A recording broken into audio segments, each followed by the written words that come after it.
হরে কৃষ্ণা, রাধে রাধে। আশা করি আপনারা সকলে ভালো আছেন। সম্মানীয় দর্শক শ্রোতা বন্ধু, আমাদের আজকের পর্বে আমরা আপনাদের জানাবো চলতি বছরে আসন্ন জ্যৈষ্ঠ পূর্ণিমা, যা আগামী শনিবার 22শে জুন পালিত হবে। সেই দিন মা লক্ষ্মীকে সন্তুষ্ট করতে বিশেষ কিছু ক্রিয়া এবং আপনার বাড়ির চালের পাত্রে রেখে দিন এই বিশেষ একটি জিনিস। যারা দীর্ঘদিনের আর্থিক সমস্যায় ভুগছেন, সেখান থেকে আপনারা মুক্তি পাবেন, আপনাদের আর্থিক অবস্থার উন্নতি হবে, আপনাদের আয় রোজগার বৃদ্ধি পাবে, ঋণ মুক্ত হতে পারবেন। আসব মূল পর্বে। প্রতি মাসে একটি করে পূর্ণিমা থাকে, সেই হিসেবে বছরে 12 মাসে মোট 12টি পূর্ণিমা। আমি পৌশালী, সিংহরায় ডোরবেল থেকে আমাদের আজকের নিবেদনে আপনাদের সকলকে জানাই সুস্বাগতম। শাস্ত্র অনুসারে এই 12 পূর্ণিমার মধ্যে সব থেকে উল্লেখযোগ্য জ্যৈষ্ঠ পূর্ণিমা। জ্যৈষ্ঠ পূর্ণিমাতে যে কোনো শুভ কাজ শুরু করা যায়। একে বট পূর্ণিমাও বলা হয়। জ্যৈষ্ঠ পূর্ণিমা তিথিতে গঙ্গা স্নান করার বিশেষ মাহাত্ম্য রয়েছে। দেবী লক্ষ্মী, নারায়ণ ও মহাদেবের আরাধনা করা হয় এই জ্যৈষ্ঠ পূর্ণিমা তিথিতে। এই দিন বিশেষ যোগে চন্দ্র দেবতার পুজো করার রীতিও প্রচলিত আছে। চলতি বছরে জ্যৈষ্ঠ মাসে পূর্ণিমা তিথি আগামী শনিবার 22 জুন পড়ছে। আবার ওই একই দিনে শ্রী জগন্নাথ দেবের স্নান যাত্রা, এবং সবচেয়ে বড় বিষয়টি হলো সেদিন থেকে শুরু হচ্ছে অম্বুবাচী তিথি। এবারে সকলের মনে প্রশ্ন জাগবে, তাহলে কি করে আমরা মা লক্ষ্মীর আরাধনা করব? অম্বুবাচী চলাকালীন সমস্ত সতীপীঠ সহ বিভিন্ন মন্দির ও বাড়ির ঠাকুর ঘরের মাতৃশক্তি, যেমন কালী, দুর্গা, জগদ্ধাত্রী, বিপত্তারিণী, শীতলা, চণ্ডীর প্রতিমা, এই মূর্তিগুলি লাল কাপড় দিয়ে ঢেকে দেওয়ার একটা বিধান রয়েছে। নিত্য পুজো করার ক্ষেত্রে কিন্তু কোনো বাধা নিষেধ নেই। সেক্ষেত্রে মন্ত্র উচ্চারণ করা যায় না, শুধুমাত্র ধূপ ও প্রদীপ জ্বালিয়ে প্রণাম করে নিতে হয়। জগন্নাথ দেবের স্নান যাত্রা একটি নিত্যকর্ম, কাম্যকর্ম নয়। আর অম্বুবাচীতে নিত্যকর্ম পালিত হয়, কাম্যকর্ম নয়। সেই কারণে অবশ্যই জগন্নাথ দেবের স্নান যাত্রা পালিত হবে। এবং দেবী লক্ষ্মী যেহেতু গৃহস্থ বাড়িতে সত্যনারায়ণের সাথে একই সাথে চিত্রপটে বিরাজ করেন, সেক্ষেত্রে দেবী লক্ষ্মীর নিত্য পুজো করার ক্ষেত্রেও ওই একই বিধান।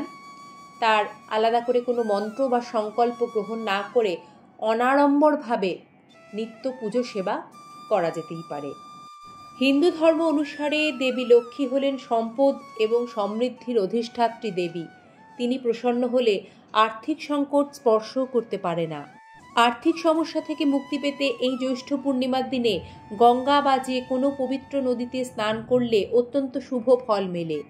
বাড়ির কাছে যদি গঙ্গা না থাকে, তাহলে স্নানের জলে একটু গঙ্গা জল মিশিয়ে স্নান করে নিতে পারেন।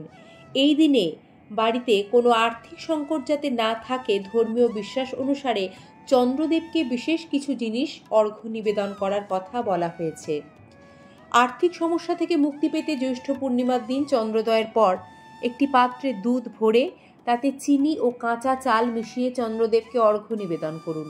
কোনো মন্ত্র জপ করবেন না, কারণ সে সময় অম্বুবাচী চলবে।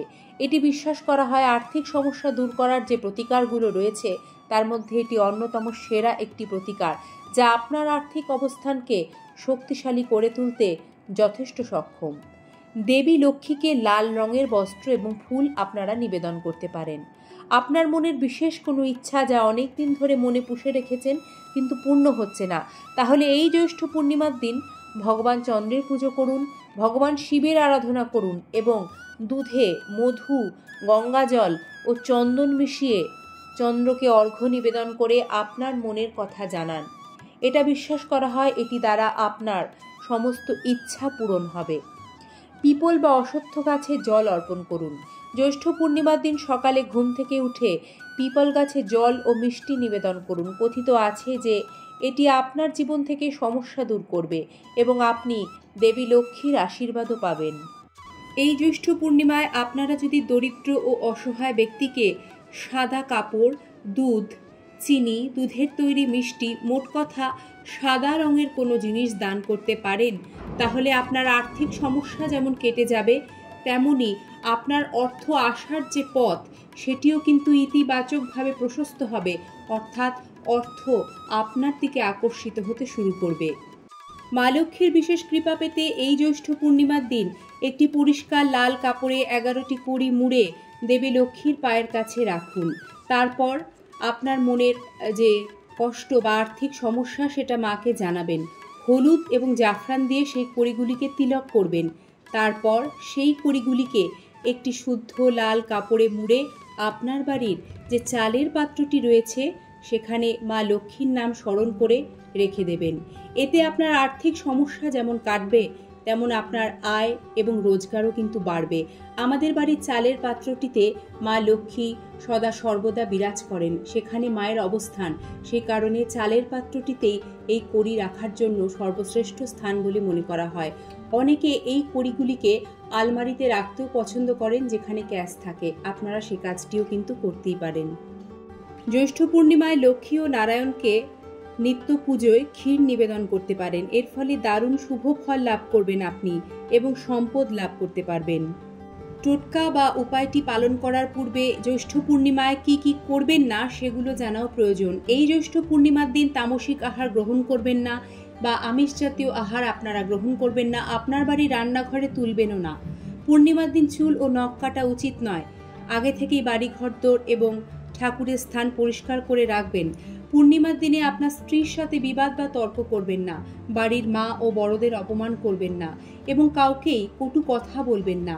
পূর্ণিমার দিন জুয়া খেলা, বাজি খেলা ইত্যাদি ভুল কাজ থেকে বিরত থাকুন এবং কড়িগুলি যখন আপনারা মা লক্ষ্মীর সামনে রেখে প্রক্রিয়াটি পালন করবেন, যেহেতু অম্বুবাচী সে সময় তিথি চলবে বা পড়ে যাবে, সেই কারণে মা লক্ষ্মীর ছবি কিন্তু স্পর্শ করবেন না। দূর থেকেই নিত্য পূজার মাধ্যমে কোনো রকম মন্ত্র উচ্চারণ না করে অনাড়ম্বরভাবে গোপনীয়তার সাথে এই প্রক্রিয়াটি পালন করবেন।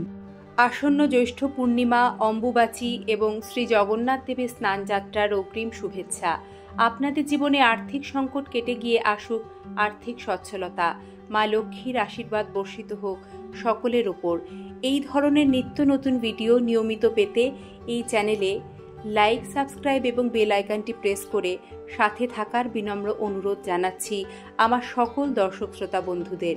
নিজেদের খেয়াল রাখবেন, সুস্থ থাকবেন, ভালো থাকবেন। আজ এ পর্বে এখানেই শেষ করছি। হরে কৃষ্ণা।